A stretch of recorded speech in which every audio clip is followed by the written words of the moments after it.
Good afternoon, all students of BSc Agriculture second year, second sem. Today my lecture topic on the disease of powdery mildew of bear.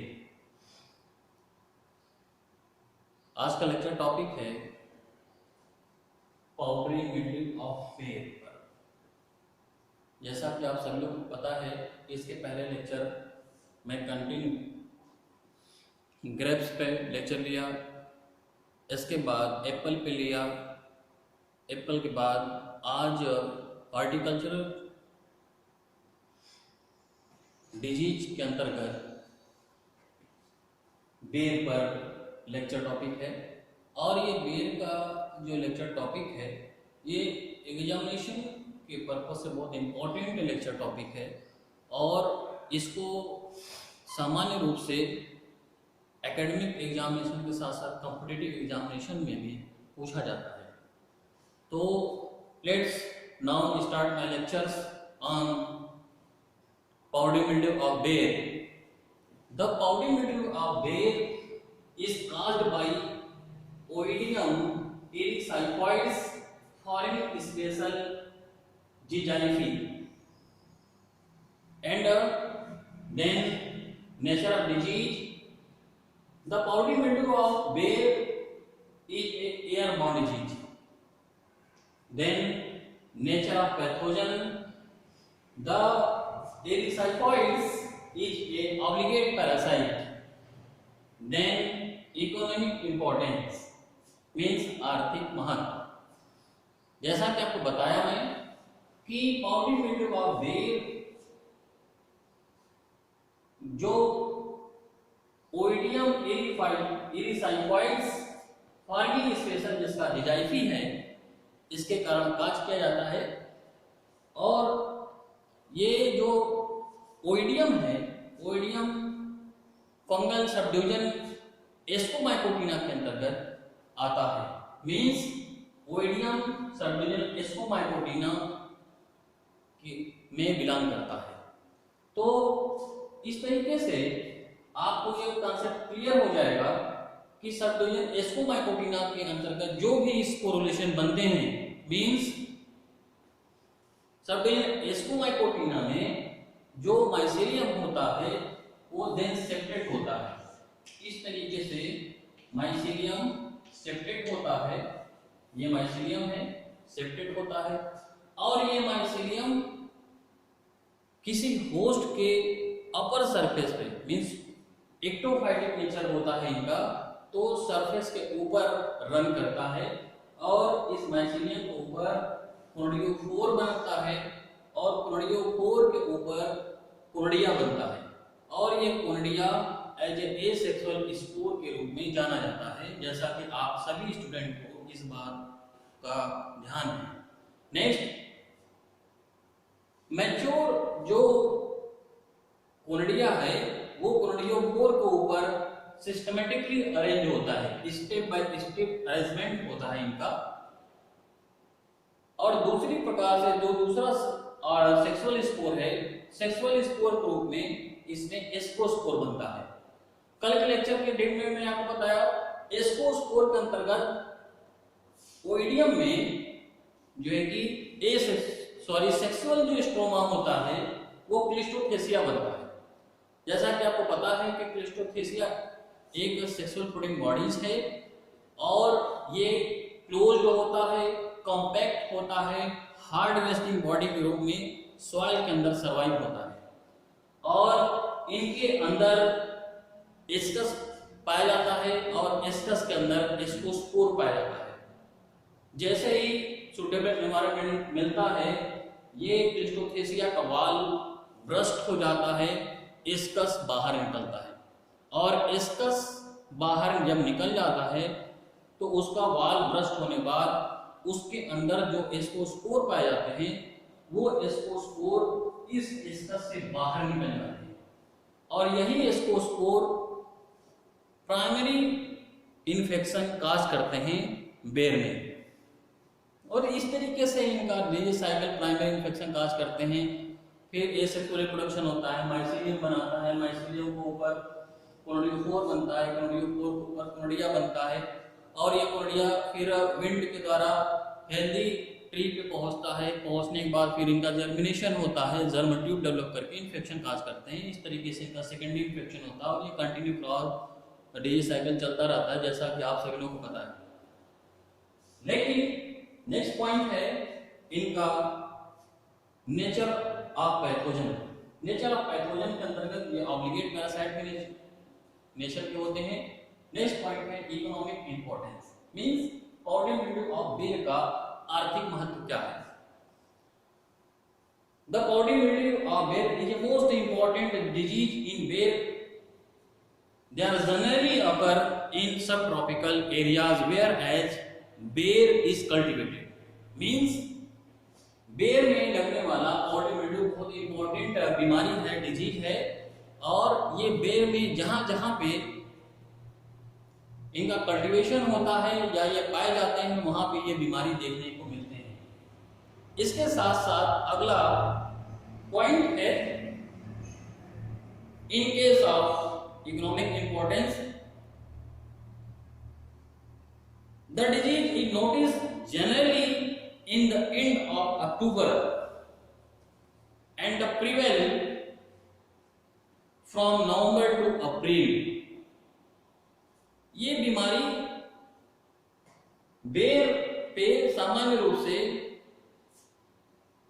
अक्टूबर के आखिरी में और मुख्य रूप से नवंबर से अप्रैल महीने में बहुत आसानी से देखने को मिलते हैं और इसी समय इनका पीक वायरलेंट इन्फेक्शियस फेज होता है जो पूरे बेर में इन्फेक्शन के बाद दिखाई देते हैं। तो इस तरीके से इनका economic importance complete. Next point है सिम्टम्स। सिम्टम्स मींस लक्षण। इनका लक्षण क्या है? जैसा कि आप सभी लोगों को पता है कि पाउडरी मिल्ड्यू का जो बेसिक लक्षण होता है, सिम्टम्स होता है, वो पाउडरी अपीयरेंस के रूप में दिखाई देता है। Means powdery growth appearance on whole surface of trees और प्लांट। मींस प्लांट के सारे भाग पे ये दिखाई देता है एक पाउडर फॉर्म में, पाउडरी ग्रोथ फॉर्म में दिखाई देता है। और ये पाउडरी ग्रोथ जो होता है स्पेशली एस्कोस्पोर के अपीयरेंस के उपरांत दिखाई देता है, क्योंकि एस्कोस्पोर एक सेक्सुअल स्पोर है, सभी लोगों को पता है। और बाद में देखा जाए तो सबसे पहले ये पत्तियों पे दिखाई देता है। पाउडरी मिल्ड्यू किसी क्रॉप में हो सबसे पहले पत्ती दिखाई देता है। पत्ती को ऊपरी सरफेस पे एक्टोफाइटिक ग्रो करता है, व्हाइट पाउडरी अपीयरेंस शो करता है। कुछ समय के बाद फिर ये पत्तियों के लोअर सरफेस पे आ जाता है, मीन्स निचली भाग पे आ जाता है। निचली भाग पे आते ही ये वायलेटी ग्रे कलर का सिम्टम दिखाई देता है। इसमें वायलेटी ग्रे या येलो कलर का पार्श्यूल के रूप में दिखाई देता है। बाद में ये इर्रेगुलर स्पॉट बनाते हैं और ये इर्रेगुलर स्पॉट पत्तियों के साथ साथ फ्रूट पे भी आते हैं। जब ये फ्रूट पे आते हैं तो फ्रूट जो होता है रफी हो जाता है और स्केपी हो जाता है और जो इसके स्पॉट बनते हैं फ्रूट पर वो क्रैक कर जाते हैं, मींस क्रैकी रीजन बनाता है। और इस तरीके से इन्फेक्टेड फ्रूट मैच्योरिटी से पहले ये ड्रॉप कर जाते हैं जमीन के ऊपर। तो ये तो इसका हिंदी में कॉन्सेप्ट हुआ, लेकिन इसको मैं इंग्लिश में एक बार प्रेजेंट कर देता हूं, आप लोगों को बहुत केयरफुली इसको सुनिए। The first symptoms appears on leaf as a white powdery growth appearance. The symptoms also appear all anterior part of plants or trees. Then they are covered as a white powdery growth appearance. But the symptom characterized by as a white to grayish powdery appearance on the upper surface of leaf as a ectophytically later become the symptoms also appears lower surface of leaf, then The symptom appear on lower surface of leaves. They are characterized by white growth or creamy mass of appearance. The symptoms also appears on fruit.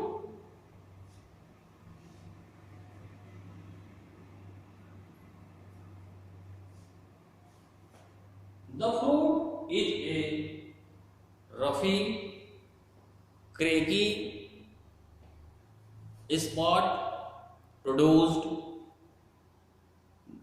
and the craggy spot or lesion after some time cracked and infected fruit become drop onto the ground before maturity.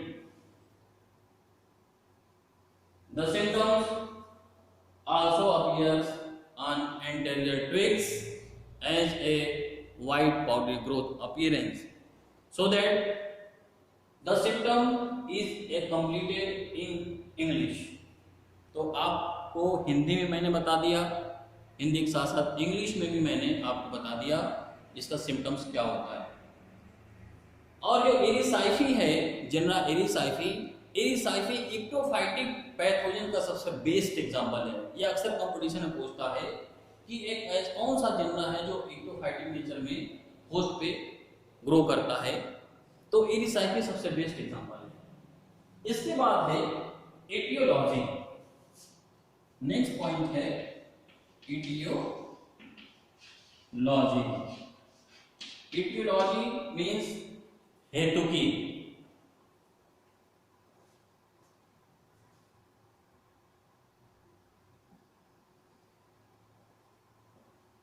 अब etiology की बात करें तो इसमें जो mycelium होता है, जैसा कि मैं इकोनॉमिक इंपॉर्टेंस में समझाया कि माइसीलियम इसमें सेप्टेट होता है, हाइलाइन होता है, ब्रांच्ड होता है, इक्टोफाइटिकली रन करता है होस्ट सरफेस पे। बाद में इसमें कॉन्डियोफोर बनता है, कॉन्डियोफोर के ऊपर कॉन्डिया बनता है और कॉन्डिया ओवल ओब्लांग होता है।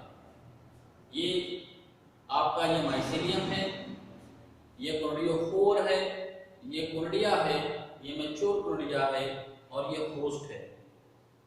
इसके बाद अगला पॉइंट आता है, इसमें cleistothecia as a sexual fruiting bodies के रूप में बनता है। प्लिस्टोथेसिया ये है, प्लिस्टोथेसिया सॉइल के अंदर सर्वाइव रहता है as a source of primary infectious inoculum के रूप में। इसके बाद प्लिस्टोथेसिया का वाल ब्रेक होता है, तो ब्रेक होने के बाद इसमें एस्कस बाहर निकल जाते हैं प्लिस्टोथेसिया से, इसको एस्कस कहते हैं। एस्कस के अंदर नंबर ऑफ 5 to 8 एस्कोस्पोर बनता है। एस्कस बाहर आने के बाद जब एस्कस का वाल ब्रस्ट होता है तो एस्कोस्पोर बाहर निकल जाता है और ये ascospore specially oval oblong spherical shape का होता है और यही ascospore as a source of primary inoculum के रूप में फर्स्ट इन्फेक्शन काज करता है बेर में। तो इस तरीके से इसका एटियोलॉजी मैं आपके सामने प्रेजेंट किया, लेकिन इस एटियोलॉजी को मींस हेतुकी को एक बार मैं इंग्लिश में प्रेजेंट कर देता हूं। The mycelium of the fungus is septate, hyaline, branched and brown in color in later stage. The mycelium produce asexually conidiophore. The conidiophore are erect, cylindrical in shape and have conidia. The mature conidia produced at the tip of conidiophore. They are oval to oblong in shape and brown in color.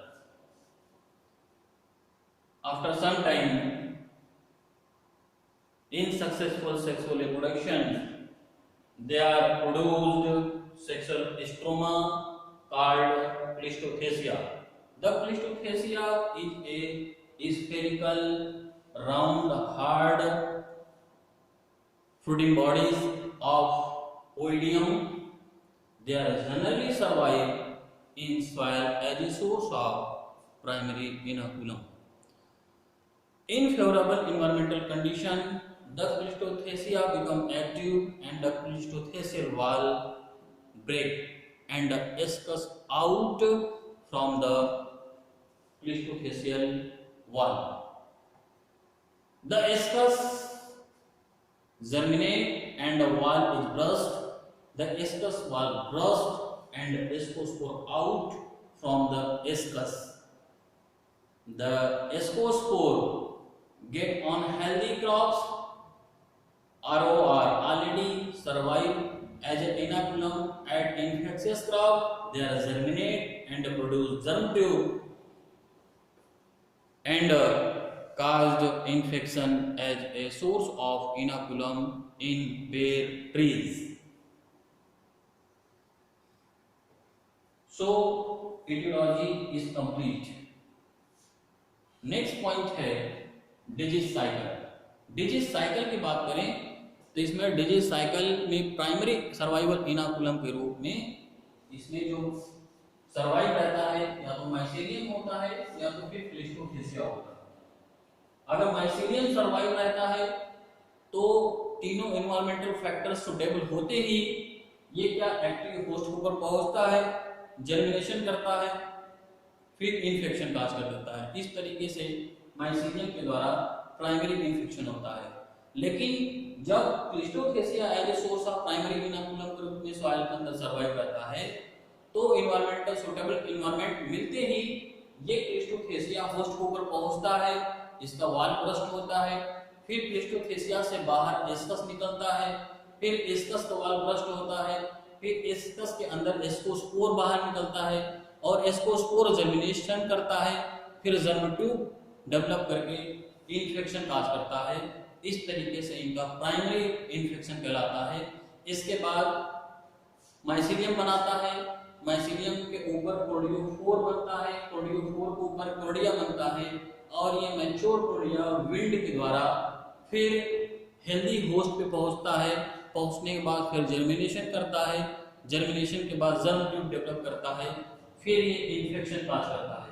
तो इस तरीके का कोर्डिया के द्वारा infection काज करना secondary infection cycle कहलाता है और ये कंटिन्यू सेकेंडरी इन्फेक्शन काज करता रहता है जब तक ऑन ईयर में बेर प्रेजेंट होता है। जैसे ऑफ ईयर आता है फिर इसमें सेक्सुअल रिप्रोडक्शन होता है, सेक्सुअल रिप्रोडक्शन के बाद सेक्सुअल स्ट्रोमा के रूप में क्लिस्टोथेसिया बनाता है और ये क्लिस्टोथेसिया फिर स्पाइल में गिर जाता है।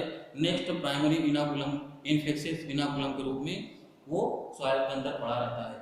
तो इस तरीके से इनका ये डिजीज साइकिल मैंने आपको समझा दिया और आप एक बार बुक से स्टडी करके कंप्लीट समझ जाएंगे। नेक्स्ट पॉइंट है मैनेजमेंट और control measures.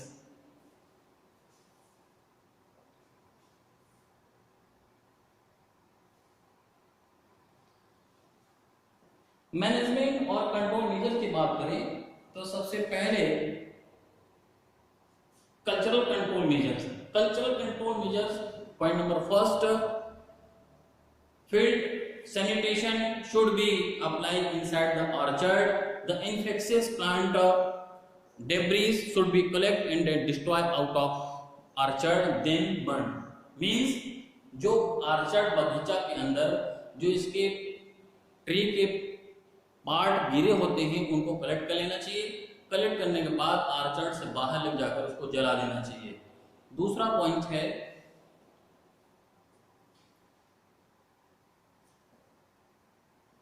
around the main orchard alternate host should be removed and destroyed. Main बगीचा के अगल बगल जो अल्टरनेटिव होस्ट के रूप में जो भी प्लांट या क्रॉप पाए जाते हैं उनको रिमूव करके बाहर कर देना चाहिए। नेक्स्ट पॉइंट है इनको प्रॉपर इनका ब्रेकिंग प्रोटेक्शन लेना चाहिए। सेकंड कंट्रोल मेजर्स के अंतर्गत है आपका chemical control measures. Then in chemical control measures point number first, use of spray with dinocap with Dino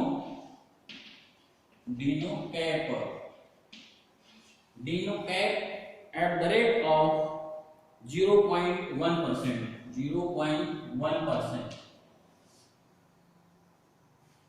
ROR, wettable solid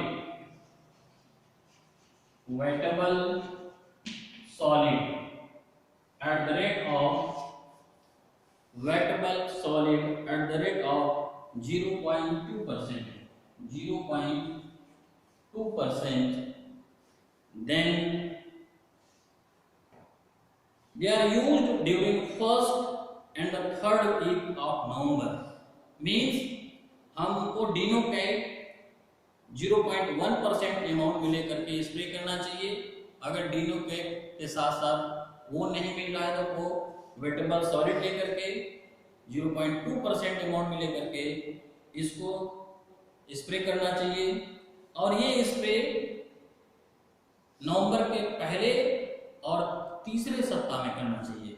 इसी तरह second chemical control measures point है use of 2 spray of carbendazim at the rate of 0.2% at 15 days interval starting from the time when the fruit are of pea size, and also